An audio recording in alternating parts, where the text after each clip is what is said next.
Hey there, Bergman owners. This is Bugman Chad from the Bergman USA website. I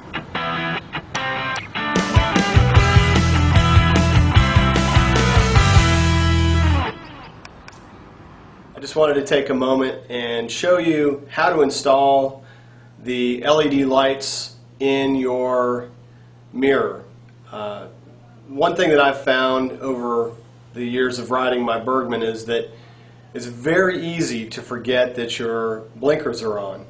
Now, I tried to remedy this earlier with a piezo buzzer, and I've pulled those out with my earplugs in and my new helmet, which has really good sound deadening qualities. I can't hear the piezo buzzer, so it's basically worthless. It just annoys people, I guess, around me at the stoplights. So I went ahead, I'd seen a few other people had done this, and I found the Ozium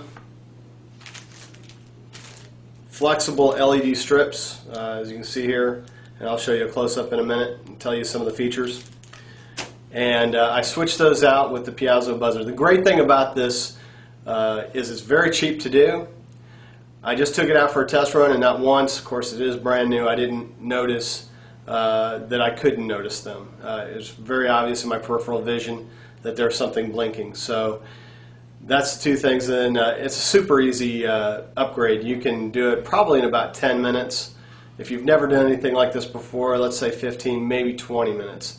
It doesn't require any soldering, no cutting of the harness that's in the system.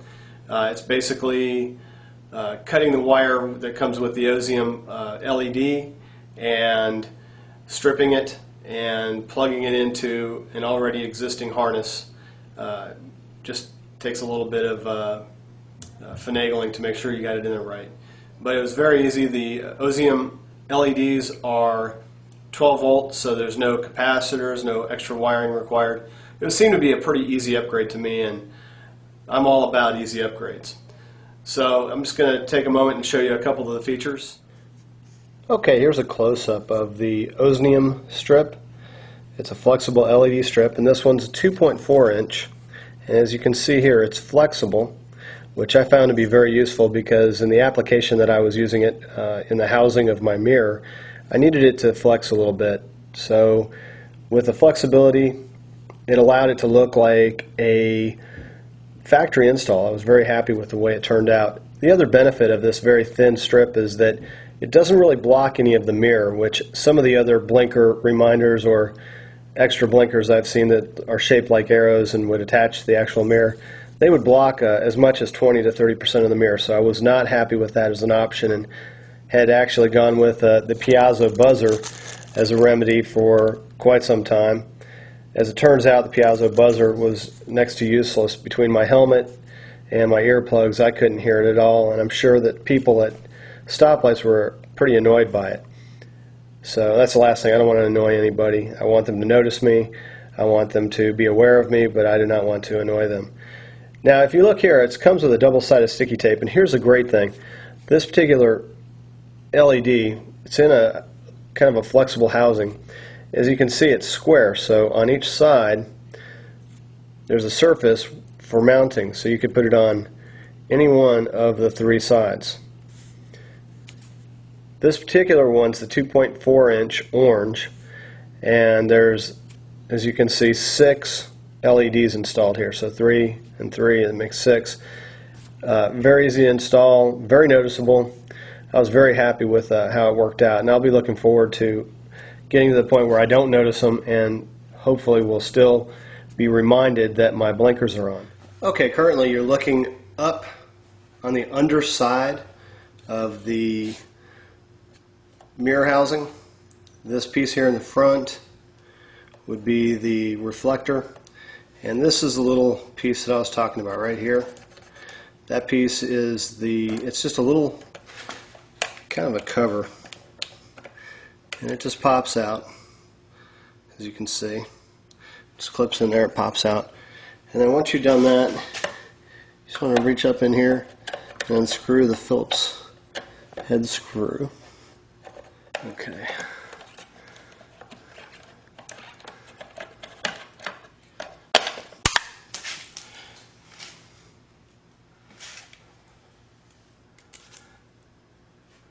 Okay, that's the screw.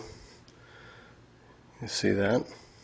Okay, I just backed that up a bit so you can see this.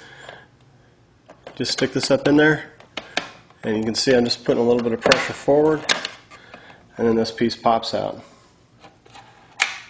And now this is the wire that you're going to be dealing with. Okay, now I've already put this together.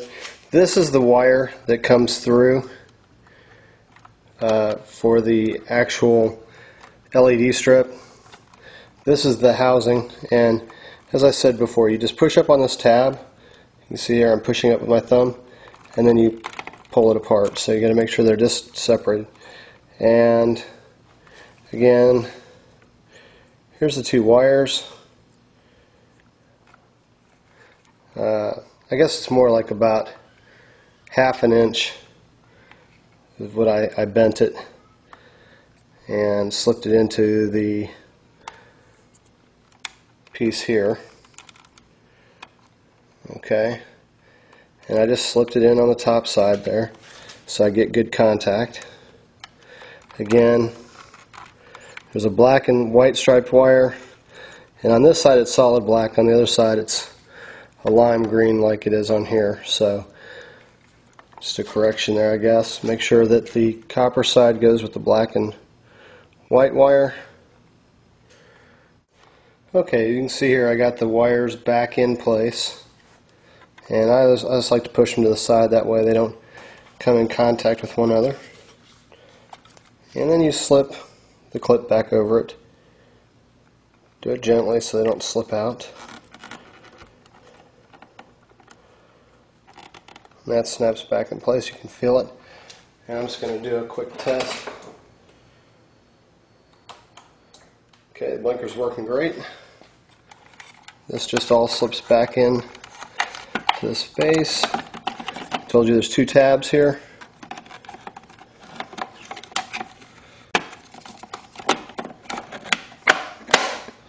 That snapped back in place. And you're just going to reverse everything like you did earlier. Okay, once the housing snapped back in place, the Phillips head screw just goes right back in.